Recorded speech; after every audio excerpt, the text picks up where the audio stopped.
Alright, y'all, so this is a long chapter. It's like, I'm gonna say 17. It's 24 pages long. 24 pages, baby. Let's go. I need to get home because just to be home, and there's a basketball game on and stuff like that, and I'm already getting like tired of not reading. I read like 4 or 5 chapters in a row, and this is like the longest break in between chapters. Most of them were pretty short, but this is chapter the S, number 10, and here we go. This is the page 83, and it ends at 107. Just for perspective, I guess. The summer came and burned me brown with its energy, and the llano and the river filled me with their beauty. The story of the golden carp continued to haunt my dreams. I went to Samuel's house, but it was boarded up. A neighbor and an old lady told me that Samuel and his father had taken a job sheep herding for the rest of the summer. My only other avenue to the golden carp would be Sicko, so every day I fished along the river and watched and waited. I fished along the river. Andrew worked all day, so I did not see him much, but it was reassuring at least to have him home. Leon and Jean hardly ever wrote. Ultima and I worked in the garden every morning, struggling against the llano to rescue good earth and the wheat in which to plant. We spoke little, but we shared a great deal. In the afternoons, I was free to roam along the river or in the blazing hills of the llano. My father was dejected about his son's leaving, and he drank more than before, and my mother also wasn't happy. That was because one of her brothers, my uncle Lucas, was sick.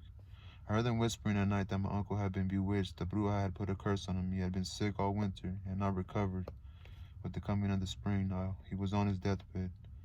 My other uncles had tried everything to cure their youngest brother, but the doctor in town and even the great doctor in Las Vegas had been powerless to cure him. Even the holy priest at El Puerto had been asked to exorcise El Encanto, the curse, and he had failed. It was truly the work of bruja that was slowly killing my uncle. El Encanto, the curse. There's a movie out right now called Encanto, pretty much. I heard them say late at night when they thought I was asleep that my uncle Lucas had seen a group of witches do the evil dance for El Diablo, and that was why he had been cursed. In the end, it was decided to hire the help of a curandera, and they came to Ultima for help. It was a beautiful morning when the yucca buds were opening and the mockingbirds were singing on the hill that my uncle Pedro drove up. I ran to meet him. Antonio, he shook my hand and hugged me as was the custom. Buenos dias, le de Dios, Dio, I asked. We walked into the house where my mother and Ultima greeted him. How is my papa, she asked, and served him coffee. My uncle Pedro had come to seek the help of Ultima, and we all knew it, but there was a prescribed ceremony they had to go through. He is well, he sends his love, my uncle said, and looked at Ultima. My brother Lucas, my uncle shrugged despairingly. He is worse than when you saw him last. We're at the end of our rope. We don't know what to do. My poor brother Lucas, my mother cried, that this should happen to the youngest. He has such a skill in his hands. His gift with the care and grafting of trees is unsurpassed. They both sighed. Have you consulted a specialist, she asked. Even to the great doctor in Las Vegas we took him to no avail, my uncle said. Did you go to the priest, my mother asked. The priest came and blessed the house, but you know that priest at El Puerto, he does not want to pit his power against those brujas. He washes his hands of the whole matter. My uncle spoke as if he knew the witches who cursed Lucas, and also wondered why doesn't the priest fight against the evil of the brujas. He has the power of God, the Virgin, and all the saints of the Holy Mother Church behind him. It is there no one we can turn to, my mother exclaimed. She and my uncle glanced at Ultima, who had been remained quiet and listened to their talk. Now she stood up and faced my uncle. Ay, Pedro Luna, you are like an old lady who sits and talks and wastes valuable time. You will go, he smiled triumphantly. Gracias a Dios, my mother cried. She ran to Ultima and hugged her. Is there anyone we can turn to, my mother exclaimed. She and my uncle glanced at Ultima, who had remained quiet and listened to their talk. Ay, Pedro Luna, you are like an old lady who sits. I stood up and faced my uncle.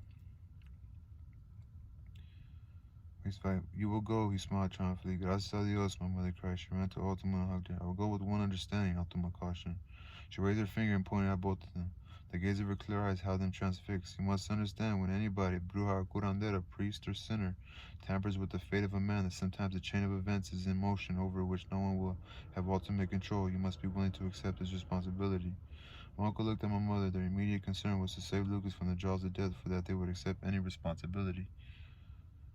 I will accept that responsibility on behalf of all my brothers, my uncle Pedro and Tony, and I accept your help on behalf of my family, my mother added. Very well, Ultima nodded. I will go and cure your brother. She went out of the kitchen to prepare the herbs and oils she would need to effect her cure.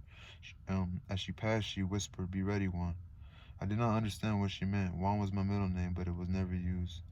Ay, Maria Purisima, my mother said, and slumped into a chair. She will cure Lucas.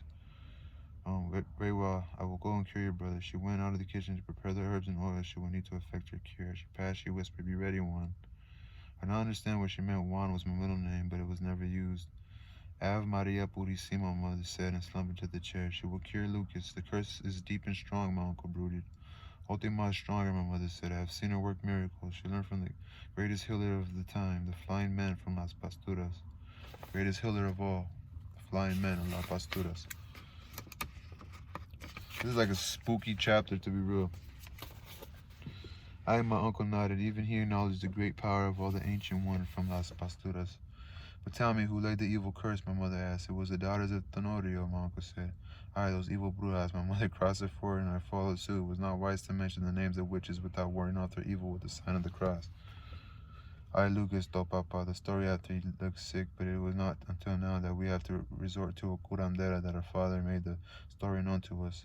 It was in the bad month of February that Lucas crossed the river to look for a few stray milk cows that had wandered away. He met Manuelita, Alfredo's boy, the one that married the lame girl anyway. Manuelito told him he had seen the cows moving towards the bend of the river where the cottonwoods make a thick bosque, the evil place. Again, my mother made the sign of the cross. Manuelito said he tried to turn the cows back, but they were already too near the evil place, and he was afraid. He tried to warn Lucas to stay far away from that place, dust falling, and there were evil signs in the air. The owls were crying to the early horn moon. Ay, Dios mío, my mother exclaimed. But Lucas did not take Manuelito's warning to wait until the next morning, and besides our papa, Manuelito was the last person Lucas spoke to. Aye, that Lucas is so thick-headed and so full of courage, he spurred his horse into the brush of the evil place. He paused for my mother to serve him fresh coffee. I still remember when we were children watching the evil fires dance in that same place. My mother said, "Aye," my uncle agreed. And that is what Lucas saw that night, except he was not sitting across the river like we used to. He dismounted and crept up to a clearing from where the light of the fireball shone.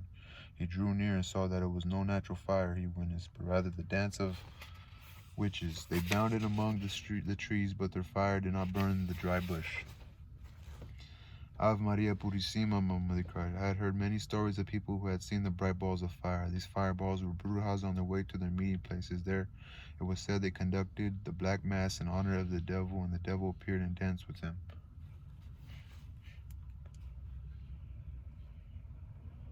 Aye, and there were many other forms.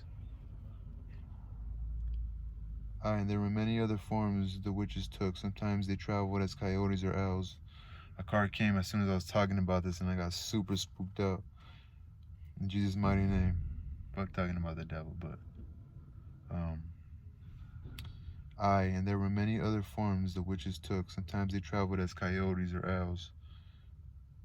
Only last summer the story was told that a cuervo, a rancher, had shot a coyote. He and his sons had followed the trail of blood to the house of an old woman of the village. There they found old women dead of gunshot wound. The rancher swore that he had etched a cross on his bullet, and they proved that the old woman was a witch, and so he was left free. Under the old law, there was no penalty for killing a witch. When he was up close, my uncle continued, Lucas saw that the fireballs began to acquire a form. 3 women dressed in black appeared. They made a fire in the center of the clearing. One produced a pot and another an old rooster. They beheaded the rooster and poured his blood into the pot. Then they began to cook it, throwing in many other things while they danced and chanted their incantations. Lucas does not say what it was they cooked, but he said it made the most awful stench he had ever smelled. The black mass, my mother gasped. See, my uncle nodded. He paused to light a cigarette and refill his cup of coffee. Lucas said they poured sulfur on the coals of the fire and that the flames rose up in a devilish fashion. It must have been a sight to turn blood cold, the dreariness of wind in the cold night, the spot of ground so evil and so far from Christian help. Yes, yes, my mother urged, and then what happened? The story had us both spellbound. Well, Lucas, you could see the devil one himself and not be convinced. Well, Lucas, you could see the evil one himself and not be convinced. He thought the 3 witches were 3 old dirty women who deserved a Christian lashing. Tongue or otherwise, so he stepped forth from behind the tree that hid him and he challenged them. No, my mother gasped. See, my uncle nodded, and if I know Lucas, he probably said something like, oh yeah, you ugly brujas, prepare to meet a Christian soul. I was astounded at the courage of my Uncle Lucas. No one in his right mind will confront the cohorts of the devil. It It was then he recognized the Trementina sisters, Tenorio's 3 girls. Ay, Dios mío, my mother cried. Ay, they have always been rumored to be brujas. They were very angry to be caught performing their devilish mass. He said they screamed like furies and were upon him, attacking him like wild animals, but he did not. He did the right thing. While he was behind the tree, he had taken 2 dead branches and quickly tied them together with a shoelace. He made a root cross with the 2 sticks.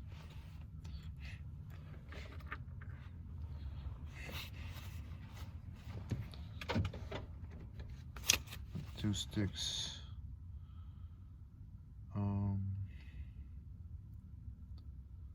So started Pablo and admonished him not to repeat it, but then a week, okay. When an animal lowered across, even dying crushed by, he found a burning horse by the river. Stepped forth from behind the wave, hid and challenged them. No, my mother gasped. See. Okay. Now he held up the holy cross in the face of those evil women and cried out, Jesus, Maria, y Jose. At the sight of the cross and at the sound of those holy words, the 3 sisters fell to the ground in a fit of agony and pain. They rolled on the ground like wounded animals and he lowered the cross. And they picked themselves up and fled into darkness, cursing him as they went.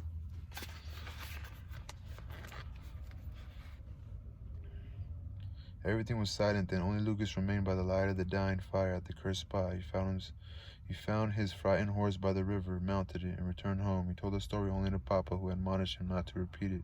But then the weak Lucas was stricken. He, speaking only to Mother of the revenge of Trementina's sisters, took on him for discovering the secret ceremony. The rest of the time his mouth is clamped so tight he cannot eat.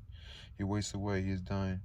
They were silent for a long time, each one thinking about the evil thing that befell their brother. But didn't you go to Tenorio, my mother asked. Papa was against it. He would not believe in this witchcraft thing, but Juan and Pablo and myself went to Tenorio's and confronted him, but we could not charge him with anything because we had no proof. He only laughed at us and told us he was within his right to shoot at us if we made an accusation against him without proof. And he had his ring of coyotes around him in the station. He said he had witnesses if we tried anything, and so we had to leave. He laughed at us. He is an evil man, my mother shuddered. Evil begets evil, my uncle said. His wife was known to make clay dolls and prick them with needles. She made many people of the valley sick. Some died from curses. She paid for her sins, but not before she delivered 3 brujas to carry on her work in our peaceful valley. I am ready, Ultima interrupted. I turned to see her standing, watching us. She carried only her small black satchel. She was dressed in black, and her headscarf crossed over her face so that only her bright eyes shone. She bore herself with dignity. Although she was very small, she was ready to do battle with all terrible evil about which I had just heard. Grande, my mother went to her and hugged her. It is such a difficult task we ask you to do, but you are our last hope. Ultima remained motionless. Evil is not easy. Evil is not easy to destroy, she said. One needs all the help one can get. She looked at me and her gaze made me step forward. The boy will have to go with me, she whispered. What? My mother was startled. Antonio must go with me. I have need of him, Ultima repeated softly. I will go, I said, but why? My mother asked. My uncle answered the question. He is a Juan, hey, and he has strong Luna blood. Ave Maria Purissima, my mother muttered. It must be so if you want your brother cured, Ultima decreed.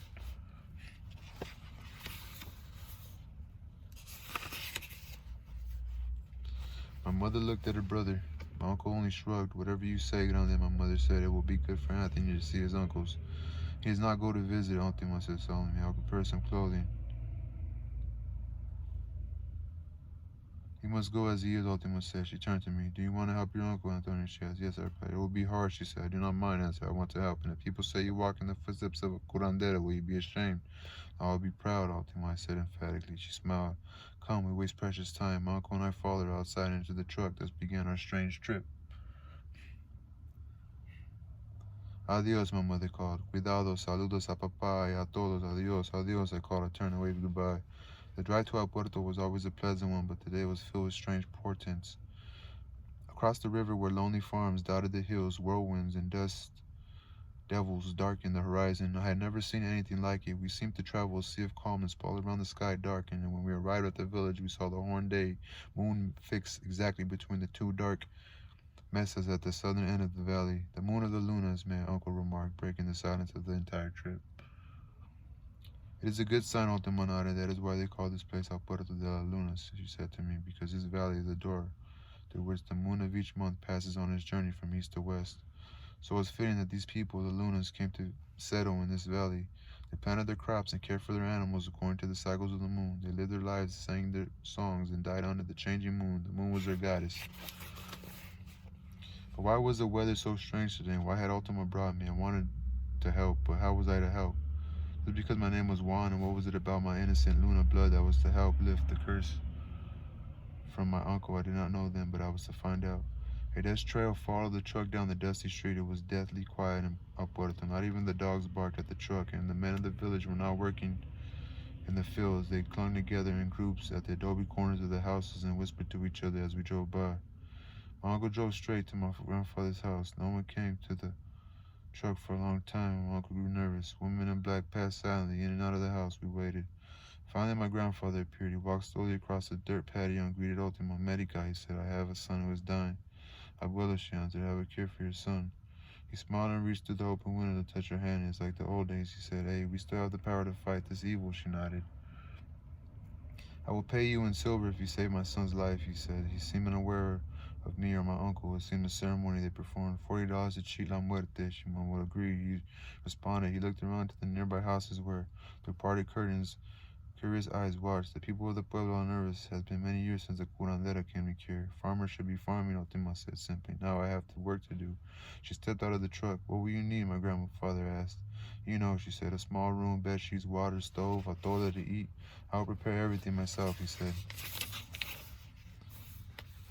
These are women already mourning in the house, Ultima said and gathered her shawl around her head. Get rid of them. As you say, my grandfather answered. I do not think he liked to empty his house of his sons' wives, but he knew that when the curandera was working in cure, she was in charge.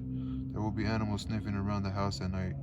The coyotes will howl at your door. Inform your sons that no shots are to be fired. I will deal with those who come to spoil the cure myself. My grandfather nodded. Will you enter my house now? He asked. No, I must first speak to Tenorio. He's in his dog hole, that place he calls a saloon. She asked. My grandfather said, yes, I'll speak to him. Ultima said, I will first try to reason with him.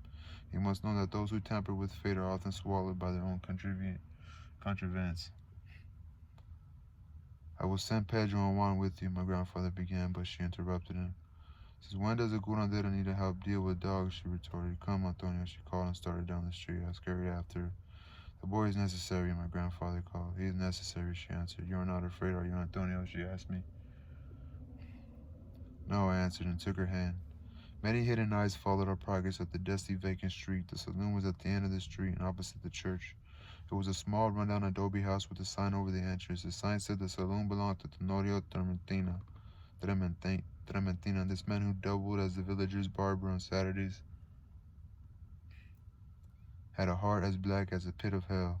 Ultima did not seem to fear him nor the evil powers of his three daughters. Without hesitation, she pushed her way through the doorway and I followed in her wake. There were four men huddled around one of the few tables. Three turned and looked at Ultima with surprise written in their eyes. They had not expected her to come into this place of evil. The fourth one kept his back to us, but I saw his hunched shoulders tremble. I seek Tenorio, Ultima announced. Her voice was strong and confident. She stood tall with the nobleness to her stature that I had seen often when we walked on the llano. She was not afraid, and so I tried to stand like her and put my fears out of my heart. What do you want, Bruja? The man who would not face us snarled. Give me your face, Ultima demanded. Have you not the strength to face an old woman? Why do you keep your back to me? The thin, hunched body jumped up and spun around. I think I jumped at the sight of his face. It was thin and drawn with tufts of beard growing on it. The eyes were dark and narrow, and evil glint emanated from them. The thin lips trembled when he snarled. Because you are a bruja, spots of saliva curled at the edge of the mouth. Ultima laughed. Ay, Tenorio, she said, you are as ugly as your dark soul. It was true. I had never seen an uglier man. Toma, Tenorio shouted. He crossed his fingers and held the sign of the cross in front of Ultima's face. She did not budge. Tenorio grasped and drew back, and his three cronies pushed their chairs to the floor and backed away. They knew that the sign of the cross would work against any bruja, but it had not worked against Ultima either. She was not a bruja, or the way of thinking she had powers that belonged to the devil himself. I am a curandera, Ultima, in Jesus' mighty name. And this world, we think it's cool to like anything that's associated with the devil. We think it's cool. I'm like spooked out reading this shit right now. But in Jesus' mighty name, keep that stuff away from me and all my family and friends. Amen. Ultima said, and I have come to lift the curse. It is your daughters who do evil, and that are the brujas. You lie, vieja, he shouted. I thought he would attack Ultima, but his gnarled body only trembled with anger. He could not find the courage to touch her. Tenorio, it was Ultima who now spoke sternly. You are a fool if you do not heed to my words. I did not need to come to.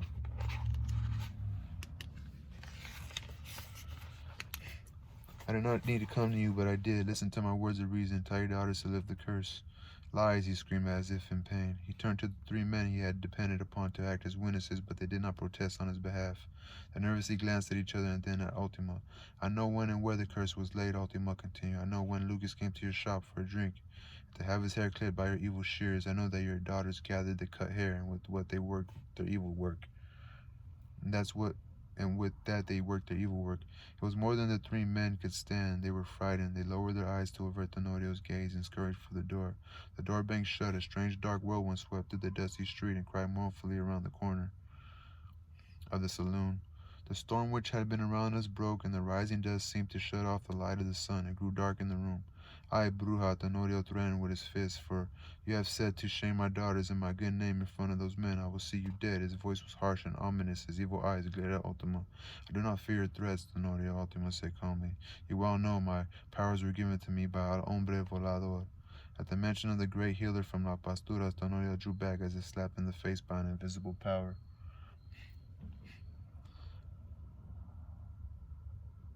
I thought I could reason with you, Ultima continued. I thought you would understand the powers at work and how they can wreck the destinies of many lives, but I see it as useless.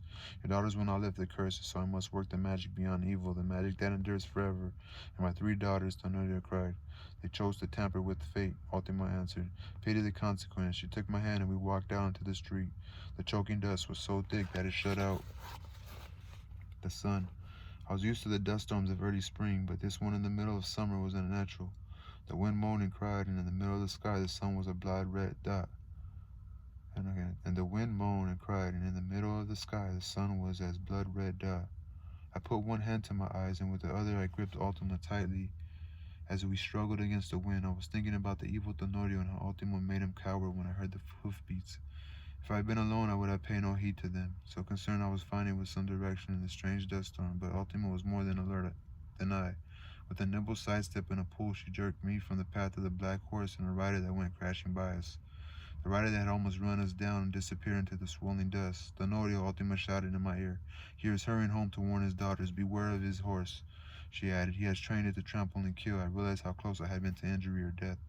As we approached my grandfather's house, there was a lull in the storm. The sky remained dark around us, but the clouds of dust abated somewhat. The women who wore already in mourning for my uncle Lucas took this opportunity to place their mantas over their faces and to scurry their homes before the hellish storm raised its head again. It was very strange to see the women in black hurrying out of the house and into the howling storm. It was like seeing death leaving a body. We hurried into the house. The door slammed behind us. In the dark, my grandfather was waiting. I grew worried. He said, "Is everything ready?" Ultima asked. "As you ordered," he said, and led us through the dark, quiet rooms of the house. The flickering lantern he held cast our dancing shadows on the smooth, clean adobe walls.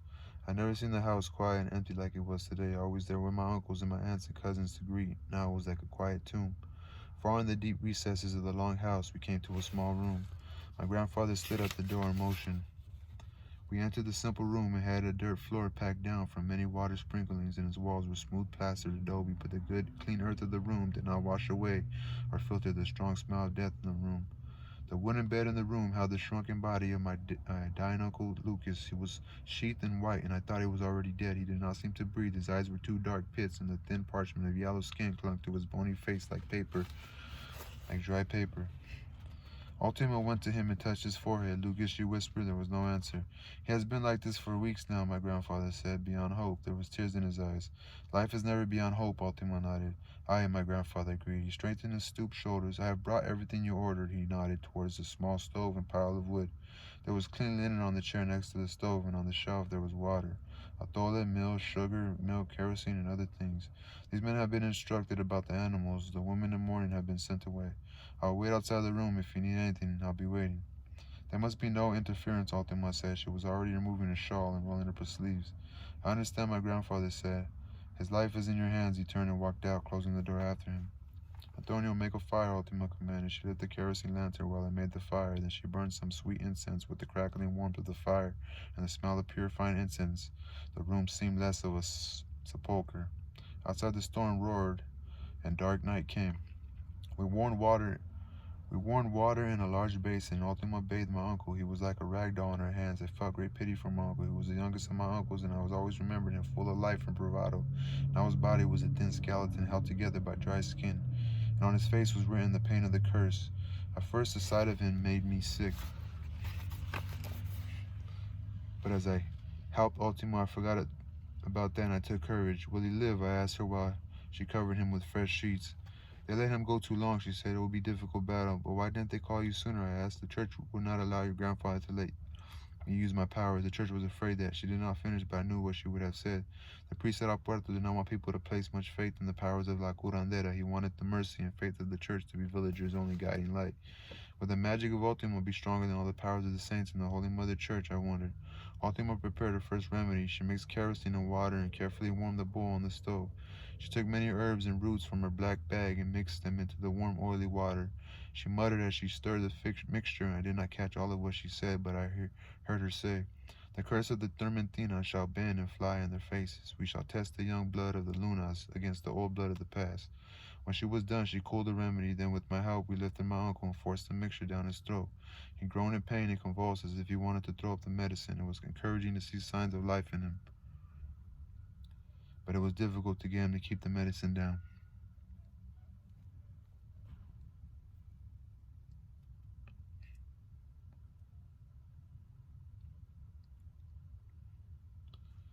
"Drink, Lucas," she coaxed him, and when he clamped his teeth shut, she pried them open and made him drink. Howls of pain filled the small room. It was very frightening, but at length we got the medicine down. Then we covered him because he began sweating and shivering at the same time. His dark eyes looked at us like a captured animal. Then finally they closed, and fatigue made him sleep.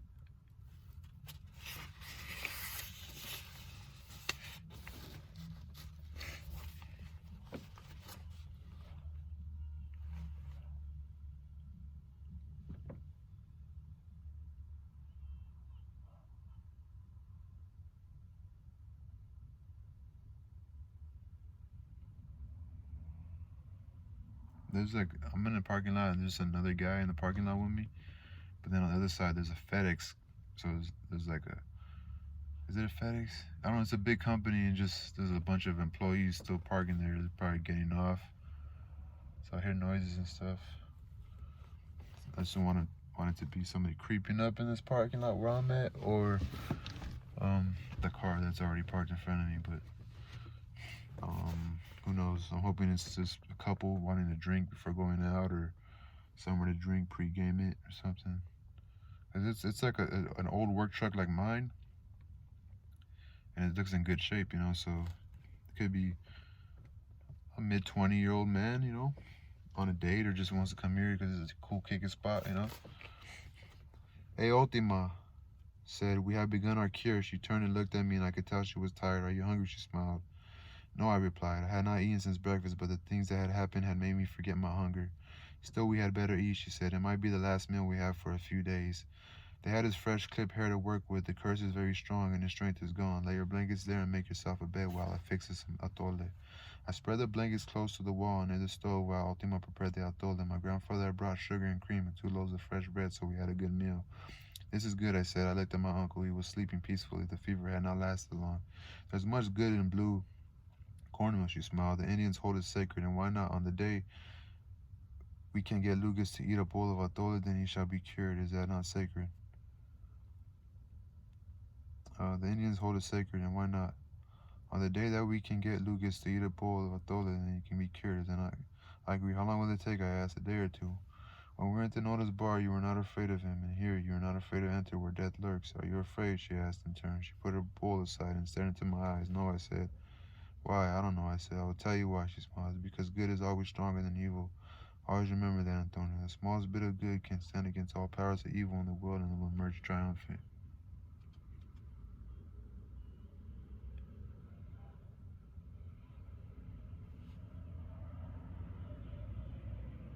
Um, "There was no need to fear men like Tenorio," I nodded, "and his daughters.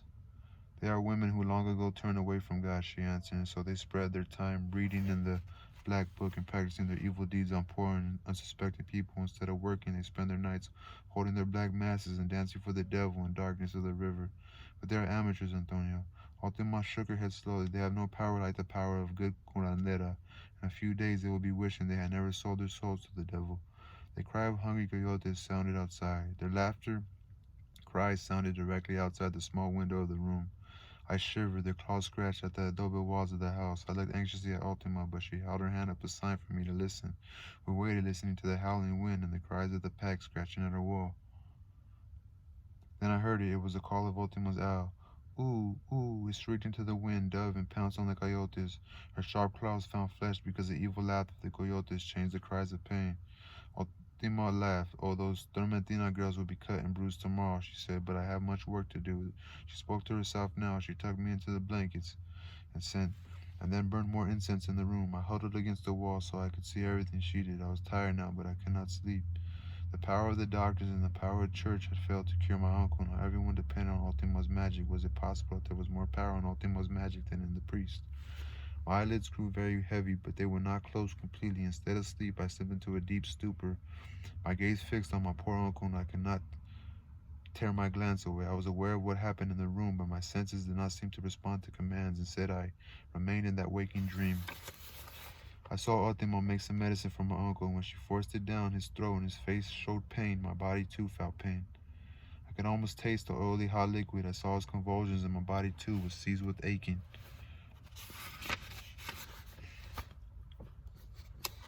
Even my eyes are getting kind of tired. My body was seized with aching cramps.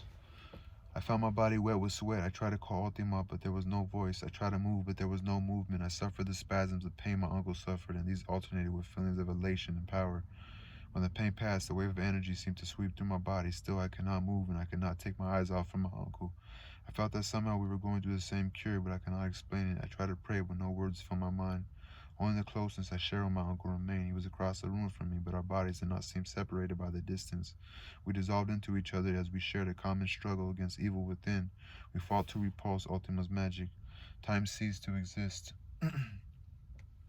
Ultima came and went, the moaning of wind and the cries of the animals outside mixed into the thin smoke of incense and the fragrance of pinon wood burning in the stove. At one time, Ultima was gone a long time. She disappeared. I heard the owl singing outside, and I heard its whirling wings. I saw its wise face and fluttering wings at the window, and Ultima was by me. Her feet were wet with the clay earth of the valley. The owl, I managed to mutter. All is well, Ultima answered. She touched my forehead, and the terrible strain I felt seemed lifted from my shoulders. There is no fever, Ultima whispered to me. You are strong. The blood of the Lunas is very thick in you. Her hand was cool like the fresh air of a summer night. My uncle groaned and thrashed about in his bed. Good, Ultima said. We have beaten the death spirit. Now all that remains is to have him vomit the evil spirit. She went to the stove and prepared a fresh remedy.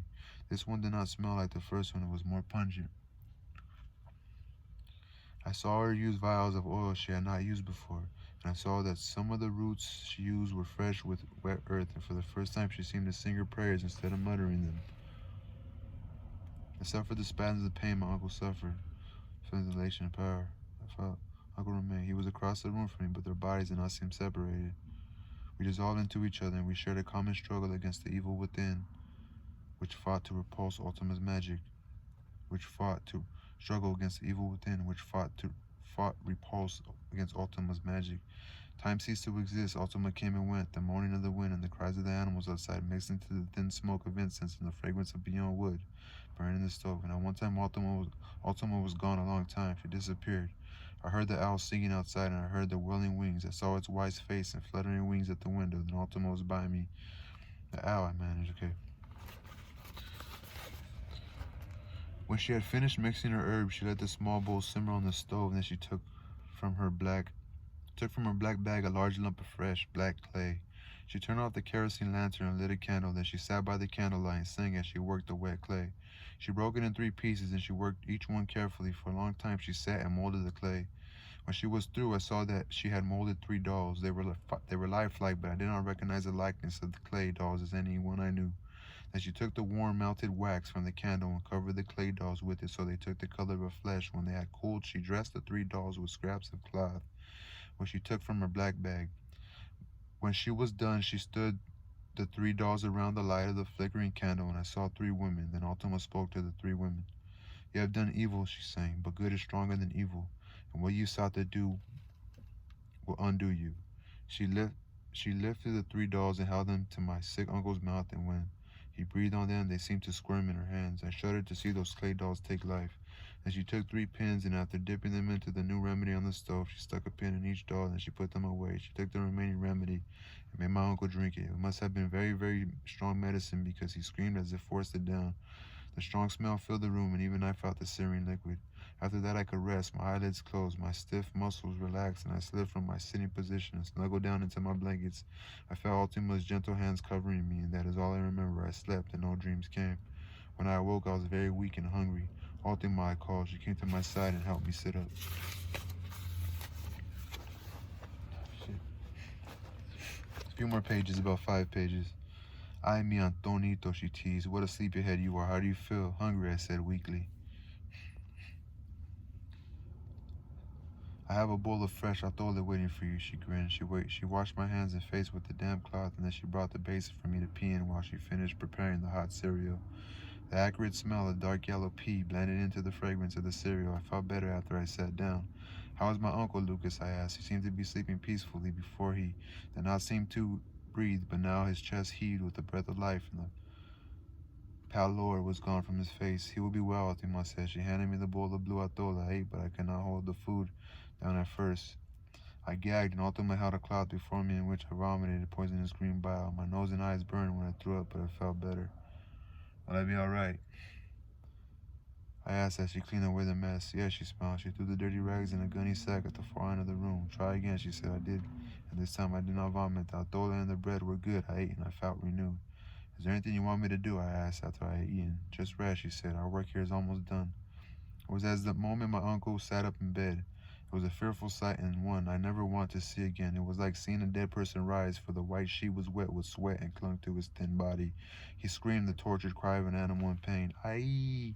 The cry tore through contorted lips that dripped with frothy saliva. His eyes opened wide in the dark pits, and his thin, skeletal arms flailed the air before him as if he were shrieking at the furies of hell.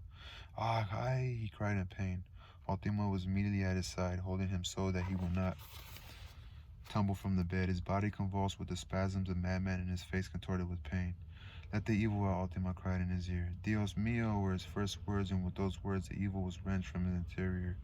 Green bile poured from his mouth, and finally he vomited a huge ball of hair. It fell to the floor, hot and steaming and wriggling like live snakes. It was his hair which they had worked the evil. I, Ultima cried triumphantly, and with clean linen she swept up the evil, living ball of hair. This will be burned by the tree where the witches dance, she sang, and swiftly put the evil load in the sack. She tied the sack securely, and then we came back to my uncle. He was holding the side of the bed, his thin fingers clutching the wood tightly as if he were afraid to slip back into the evil's spell.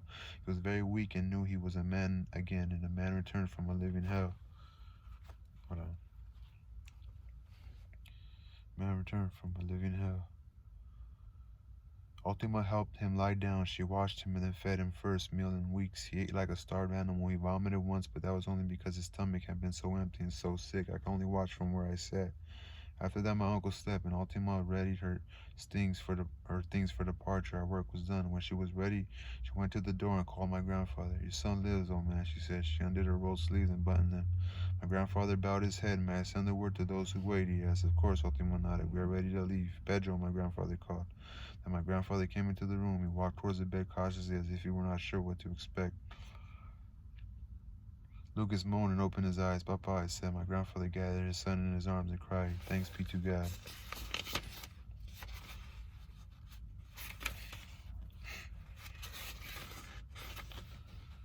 Aunts and uncles and cousins began to fill the house, and there was a great deal of excitement. The story of the cure spread quickly throughout Puerto. My uncles began to pour into the room to greet their brother. I looked at Ultima and knew that she wanted to get out of the commotion as quickly as possible. Do not tire him too much at first, Ultima said. She looked at Lucas, who gazed around with curious but happy eyes. Gracias por mi vida, he said to Ultima. Then all my uncles stood and said gracias. My grandfather stepped forward and handed Ultima the purse of silver, which was required by custom. I can never repay you for returning my son from death, he said. Ultima took the purse. Perhaps someday the men of El Puerto will save my life, she answered. Come, Antonio, she motioned. She clutched her black bag and the gunny sack that had to be burned. We pressed through the curious, anxious crowd and they parted to let us pass. La curandera, someone exclaimed. Some women bowed their heads, others made the sign of the cross. Es una mujer que no ha pecado, another whispered. Hechicera, bruja. No. One of my aunts contested the last word. She knelt by Ultima's path and touched the hem of her dress as she passed by. Es sin pecado. Pecado was the last I heard. Then we were outside. My Uncle Pedro led us to his truck. He held the door open for Ultima and said gracias. She nodded and we got in. He started the truck and turned on the lights. The two headlights cut slices into the lonely night. Do you know the grove of trees where Lucas saw the Brujas dance? Ultima asked. See, my uncle said. Take us there, Ultima said. My Uncle Pedro sighed and shrugged. You have performed a miracle, he said. Were it not for that, I would not visit that cursed spot for all the money in the world. The truck leaped forward. We crossed the ancient wooden bridge and turned right. The truck bounced along the cow path on either side of us. The dark brush of the boss closed in. Finally, we came to the end of the ruddy trail. My uncle stopped the truck. We seemed swamped by the thick brush of the river. Strange bird cries cut into the swampy night air. We can't go no further, my uncle said. The clearing of witches is straight ahead. Wait here, Ultima said. She shouldered the sack that contained all the dirty linen and the evil ball of hair. She disappeared into the thick brush. Aye, what courage that old woman has, my uncle exclaimed. I felt him shiver next to me, and I saw him make the sign of the cross to ward off the evil of this forsaken ground. Around us, the trees rose like giant skeletons. They had no green on them, but were bare and white. Uncle asked, how long were we in the room with Uncle Lucas? 3 days, he answered. Do you feel well, Tony? He rubbed my head next to Ultima. It seemed the first human contact I had in a long time. Yes, I answered. Up ahead, we saw a fire burst out. It was Ultima burning the evil load of the sack, exactly where the 3 witches had danced when my uncle saw them. A trace of smell of sulfur touched the foul, damp air. Again, my uncle crossed himself. We're indebted to her forever, he said, for saving the life of my brother. Hey, what courage to approach the evil place alone, he added. The burst of flames in the bush died down and smoldered to ashes. We waited for Ultima. It was very quiet in the cab of the truck. There was a knock, and we were startled by Ultima's brown face at the window. She got in and said to my uncle, our work is done. I'll take us home, for we are tired and must sleep. Longest chapter of my life. Thank you guys for tuning in. That was like the longest video for sure. 42 minutes. Time to go home. Thank you guys. Peace.